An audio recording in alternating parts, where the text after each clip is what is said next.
बिस्मिल्लाहिर्रहमानिर्रहीम।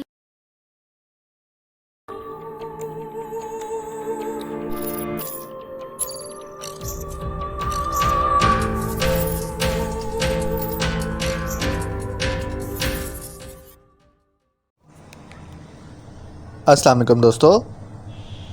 Imran series novel sword मागा bye Mazhar Kaleem MA। अगर आपने अभी तक हमारे चैनल जासूसी दुनिया को सब्सक्राइब नहीं किया तो सब्सक्राइब करें और बेल आइकन पर क्लिक कीजिए। जोसेफ अपनी साथियों मॉरेन और डोचे के साथ इमरान के ताक़ुब में एवरग्रीन टाउन पहुंच गया। इसे हैरत इस बात की थी कि यह कोठी माहिर आसार कदीमा प्रोफेसर शार्बी की थी। इस माहिर आसार कदीमा को लुसानिया हुकूमत के तहत ब्लैक स्टोन के सुपर एजेंटों ने हलाक किया था। इनकी हलाकत इस तशद्दुद के बाइस हुई थी जो ख़जाने का पता मालूम करने के लिए ऑस्कर और डेमी ने प्रोफेसर शार्बी पर किया था, लेकिन इन्हें ख़जाने का इल्म ना हो सका और प्रोफेसर शार्बी भी हलाक हो गया। तो फिर ये काम ब्लैक स्टोन ने पाकिस्तान सफारतकार के साथ दोहराया था और वहाँ भी यही नतीजा निकला कि सफारतकार तशद्दुद की बिना पर हलाक हो गया। इसका इंतकाम लेने के लिए इमरान और पाकिस्तान सीक्रेट सर्विस लुसानिया पहुंची और इसने वहां पहले ब्लैक स्टोन के सुपर चीफ्स एजेंट्स ऑस्कर और डेमी को हलाक किया, फिर इनके चीफ स्कॉट और इसके हेडक्वार्टर समेत सुपर चीफ लॉर्ड हंटर और इसके साथियों को हलाक कर दिया गया। और अब इमरान और इसके साथी पोलैंड पहुंचकर एयरपोर्ट से सीधे प्रोफेसर शार्बी की रिहाइशगाह पर पहुंचे थे और इनका ताक़ुब पोलैंड की एजेंसी ब्लैक ईगल के सुपर ग्रुप जोसेफ, मोरेन और डोचे ने किया। इनका इमरान को फौरी हलाक करने का इरादा था। इनके चीफ के मुताबिक पोलैंड हुकूमत दरअसल खुफिया तौर पर आयरलैंड की कीमती कीमियाई धाती अनासर चुराने की कोशिश कर रही हैं और इमरान वहां चक्कर लगाता तो लामहला साइंसदान होने की वजह से इसे मालूम हो जाता और फिर आयरलैंड पोलैंड के दरमियान ताल्लुकात को शदीद ज़रब पहुंचती। इसलिए वो इमरान का वहां जाने से पहले ख़ात्मा करना चाहते थे। ये कोठी प्रोफेसर शार्बी की थी, इसलिए जोसेफ समझता था कि यहाँ ना कोई बाकायदा सिक्योरिटी गार्ड होगा और ना ही कोई साइंसी आलात नस्ब होंगे। इसलिए इसने फौरी तौर पर अंदर गैस फायर करके अंदर मौजूद तमाम अफराद को पहले बेहोश करने और फिर इन्हें हलाक करने का प्लान बनाया। चुनांचे इसने कार की फ्रंट सीट के नीचे मौजूद बॉक्स खोलकर इसमें से ज़ूद असर बेहोश करने वाली गैस का पिस्तल निकाला और इसे जेब में रखकर इसने एक मशीन पिस्तल भी उठाकर जेब में डाल दिया। इसके साथ ही बॉक्स से इसने मास्क मेकअप निकाले।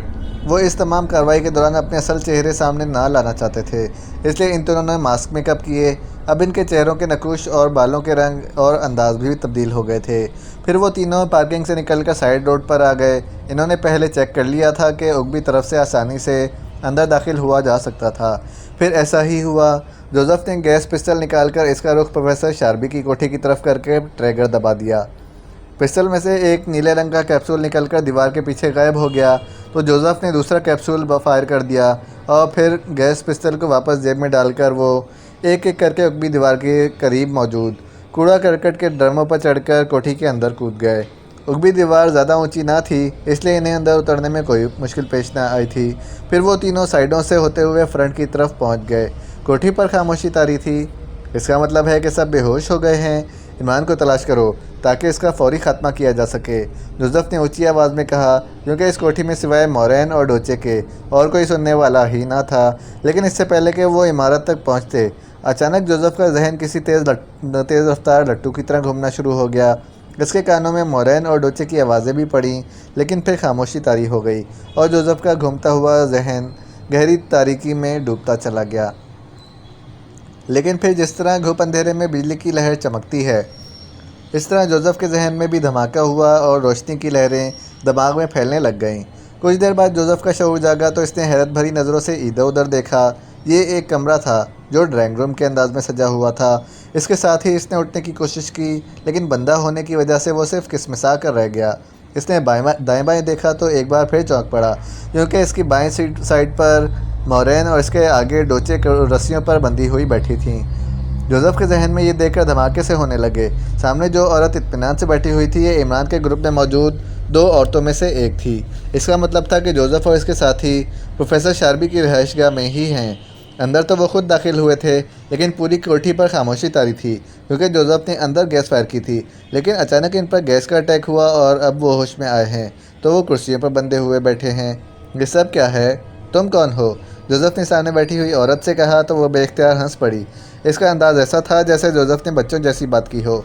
तुम हंस क्यों रही हो? हमें बताओ कि तुम कौन हो और हमें कुर्सियों पर रस्सियों से क्यों बांधा गया है? जोसेफ ने कदरे गुस्सीले लहजे में कहा। पहले तुम ये बताओ कि तुम्हारा ताल्लुक़ किस मुल्क से है और इसकी किस तंजीम से है? हम सयाह हैं, एवरग्रीन टाउन से गुजर रहे थे कि अचानक बेहोश हो गए और अब होश आया है, तो हम इस हालत में यहाँ मौजूद हैं। जोसेफ ने जवाब दिया, जबकि इसकी साथी औरतें भी अब होश में आ चुकी थीं, लेकिन वो दोनों खामोश थीं। फिर इससे पहले कि मज़ीद कोई बात होती, इमरान कमरे में दाखिल हुआ। इसके चेहरे पर मुस्कुराहट नुमाया थी। वो अपनी साथी औरत के साथ मौजूद कुर्सी पर बैठ गया। पहले मैं अपना तारुफ करा दूं ताकि तुम्हें मालूम हो सके कि मैं कौन हूँ। मेरा नाम Ali Imran MSCD SC auxin है। मेरा ताल्लुक़ पाकिस्तान से है और मैं तुम्हारा तारुफ करा दूं। इमरान ने कहा तो जोसेफ, मोरैन और डोचे तीनों बेख्तियार उछल पड़े, क्योंकि इनका टकराव पहली बार इमरान और इसके साथियों से हो रहा था। फिर वो इनके बारे में कैसे जान सकता था? तुम्हारा नाम जोसेफ है और तुम पोलैंड की सरकारी एजेंसी ब्लैक ईगल के सुपर ग्रुप के एजेंट हो। तुम्हारी साथी औरतों के नाम मोरैन और डोचे हैं और तुम्हें तुम्हारे चीफ ने हुक्म दिया है कि अली इमरान को हलाक कर दिया जाए ताकि इस चोरी का आयरलैंड वालों को पता ना चल सके, जो पोलैंड की हुकूमत कर रही है। और मैं तुम्हारा टारगेट इसलिए था कि सिर्फ मैं ही साइंसदान हूँ और मैं इस चोरी की इत्तला आयरलैंड वालों को दे सकता हूँ। चुनांचे तुमने यहाँ एयरपोर्ट पर हमें मार किया और फिर हमारा ताक़ुब करते हुए यहाँ एवरग्रीन टाउन आ गए। तुमने यहीं वारदात करने का फ़ैसला किया और कोठी के अंदर बेहोश कर देने वाली गैस फायर कर दी। फिर एक भी दीवार फलांग कर अंदर आ गए। यहाँ कोठी पर खामोशी तारी थी, इसलिए तुम मुतमईन हो गए कि सब बेहोश पड़े हैं। लेकिन मैं अपनी इस साथी जूलिया के साथ अंदर तलाशी ले रहा था कि तुम्हारी गैस की बू हमने चेक कर ली, तो मैंने सांस रोककर अपने आप को इस गैस से बेहोश होने से बचा लिया। फिर मैं बाहर आया तो वहाँ तुम तीनों मौजूद थे। मैंने वहाँ गैस फायर करके तुम तीनों को बेहोश कर दिया और फिर अंदर लाकर तुम्हें कुर्सी पर बिठाकर रस्सियों से बांध दिया। अब तुम बताओ कि तुम तीनों को किस अंदाज में मौत चाहिए? गोली मारकर हलाक किया जाए या गर्दनें तोड़ दी जाएं? इमरान ने कहा, ये सब गलत है।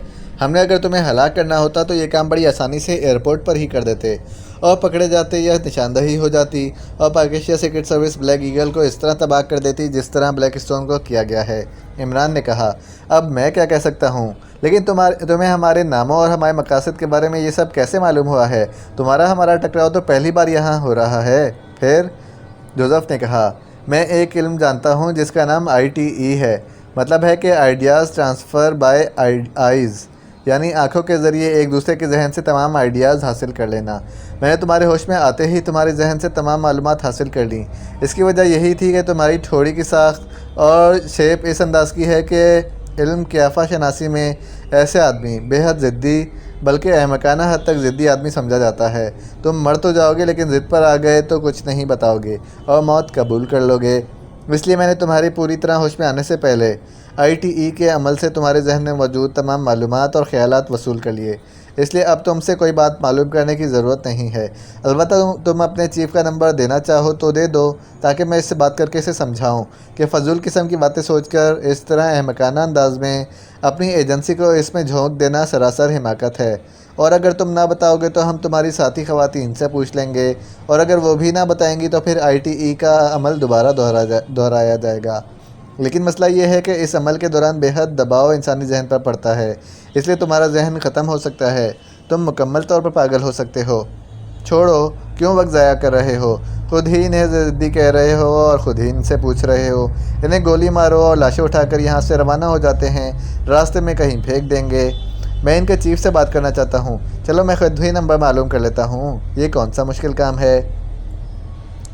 इमरान ने कहा और फिर मेज़ पर मौजूद फ़ोन का रिसीवर उठाकर इसने इंक्वायरी के नंबर प्रेस कर दिए। Inquiry please. रब्ता होते ही एक निस्वानी आवाज़ सुनाई दी, यहाँ से आयरलैंड का रब्ता नंबर और दारुल हुकूमत का रब्ता नंबर दे दें। इमरान ने कहा तो चंद लम्हों की खामोशी के बाद ऑपरेटर ने दोनों नंबर्स बता दिए। तो इमरान ने कैडल दबाकर कॉल काटी और फिर टोन आने पर इसने नंबर प्रेस करने शुरू कर दिए। Yes, inquiry please. इस बार भी दूसरी तरफ से एक निस्वानी आवाज़ सुनाई दी, ब्लैक ईगल क्लब का नंबर दें। इमरान ने कहा तो सामने बैठे हुए जोसेफ और इसके साथी लड़कियां तीनों चौंक पड़े और इनके चेहरों पर हैरत के तासुरात नुमाया थे। इमरान इनके चौंकने पर बेख्तियार मुस्कुरा दिया। दूसरी तरफ से नंबर बता दिया गया तो इमरान ने कैडल दबाया और फिर टून आने पर तेज़ी से नंबर प्रेस करने शुरू कर दिए। आखिर में इसने रब्ता लाउडर का बटन प्रेस कर दिया था, इसलिए दूसरी तरफ बजने वाली घंटी की आवाज़ सबको सुनाई दे रही थी। Black eagle club. राब्ता होते ही एक निस्वानी आवाज़ सुनाई दी। जोहन से बात कराओ। मैं पाकेशिया से Ali Imran MSCD SC auxin बोल रहा हूँ। होल्ड करें। दूसरी तरफ से कहा गया। हेलो, जोहन बोल रहा हूँ। चंद लम्हों बाद एक मर्दाना आवाज़ सुनाई दी। तुम्हारी फ़ोन सेक्रेटरी ने शायद मेरा तारुफ नहीं कराया। मैं Ali Imran MSCD SC auxin बोल रहा हूँ। तुम इमरान, तुमने ये नंबर कहाँ से हासिल कर लिया? दूसरी तरफ से जोहन ने वाकई बौखलाए हुए अंदाज में कहा। तुम्हारी एजेंट्स ब्लैक ईगल के सुपर एजेंट्स जोसेफ, मोरेन और डोचे मेरे सामने बंधे हुए बैठे हैं। मैंने जोसेफ की थोड़ी देखकर समझ लिया था कि ये बेहद ज़िद्दी आदमी है, इसलिए इसने अपनी जान तो दे देनी है, लेकिन अपनी मर्ज़ी के ख़िलाफ़ कुछ नहीं बताएगा। इसकी साथी औरतों पर मैं तशद्दुद करना नहीं चाहता था, इसलिए मैंने जोसेफ के होश में आते ही इसके जहन से अपने मतलब की तमाम मालूमात और ख़यालात अपने जहन में ट्रांसफ़र कर लिए। तुमने इन्हें मेरी मौत का टास्क दिया था, इसलिए कि तुम्हारे ख्याल में तुम्हारा मुल्क आयरलैंड की सरजमीन की निचली तह में मौजूद इन चट्टानों में कीमियाई धाती ज़रात को चोरी कर रहा है, और मैं चूँकि साइंसदान हूँ इसलिए मुझे मालूम हो जाएगा और मैं इसकी इत्तला आयरलैंड हुकूमत को दे दूँगा। इस तरह तुम मज़ीद ये चोरी ना कर सकोगे। यही बात है ना तुम्हारे जहन में? इमरान ने कहा। तुम दुरुस्त कह रहे हो, लेकिन मुझे यकीन था कि तुम अपना मिशन जो ब्लैकस्टोन के ख़िलाफ़ मुकम्मल करके फ़ौरन वापस पाकेशिया चले जाओगे। इस तरह मेरे एजेंट भी बच जाएंगे और मैं भी, क्योंकि चीफ सेक्रेटरी सर जेम्स इन कीमियाई ज़रात के हसूल के लिए पागल हो रहे हैं। मैंने पहले इन्हें समझाने की कोशिश की थी, लेकिन इन्होंने मुझे भी एजेंसी से हटाकर जेल में डालने की धमकी दे दी, इसलिए मजबूरन मुझे ये टास्क जोसेफ और इसके साथियों को देना पड़ा। अब तुम्हारी मर्ज़ी है कि तुम चाहो तो हमें सज़ा दे दो और चाहो तो ना दो। असल बात यही है जो मैंने तुम्हें बताई है। तुम बेशक चीफ सेक्रेटरी से मालूम कर लो। दूसरी तरफ से जोहन ने जवाब देते हुए कहा। मुझे तुम पर यकीन है कि तुम दुरुस्त कह रहे हो, क्योंकि जितना मैं तुम्हें जानता हूँ इतना तुम्हारी बीवी मिकाल भी तुम्हें नहीं जानती होगी। इमरान ने कहा तो दूसरी तरफ से जोहन बेख्तियार हंस पड़ा। अगर तुमने मुझे फ़ोन करने की बजाय बराह रास्त इसे फ़ोन कर दिया होता तो अब तक वो मुझे तलाक़ का दावा कर चुकी होती। वो हमेशा यही कहती है और समझती है कि इमरान गलत बात कर ही नहीं सकता। जोहन ने मुस्कुराते हुए लहजे में कहा। ओके, वैसे अपनी हुकूमत को ये समझा दो कि दूसरों के वसाइल चोरी करने के बजाय अपने मुल्क के वसाइल तलाश करें। चोरों को आज तक किसी ने भी खुश व खुर्रम नहीं देखा। ये नामुमकिन है कि बुराई का अंजाम अच्छाई हो, बुराई का अंजाम बुरा ही होता है, और मैं तुम्हारे आदमियों को छोड़कर जा रहा हूँ। लेकिन अगर इन्होंने दोबारा मेरे या मेरे साथियों के ख़िलाफ़ कोई कार्रवाई की तो फिर इसके ज़िम्मेदार भी ये खुद ही होंगे। गुड बाय, इमरान ने कहा और रिसीवर रख दिया। जोसेफ, मोरेन और डोचे तीनों मुजस्मों की तरह साकत बैठे हुए थे। इमरान ने उठकर जोसेफ की तरफ कदम बढ़ाया और फिर इसके हुक्म में जाकर रस्सी की गांठें खोल दी। जूलिया, इन दोनों की गांठें खोल दो, इमरान ने मोरेन और डोचे की तरफ इशारा करते हुए कहा। इनके साथी को तुमने आज़ाद कर दिया है, वो खुद ही इनकी रस्सियाँ खोल देगा। जूलिया ने मुंह बनाते हुए कहा। ये मखसूस गांठें हैं, इससे ना खुल सकेंगी, इमरान ने कहा तो जूलिया उठ खड़ी हुई और इमरान मुड़कर कमरे के दरवाजे की तरफ बढ़ने लगा।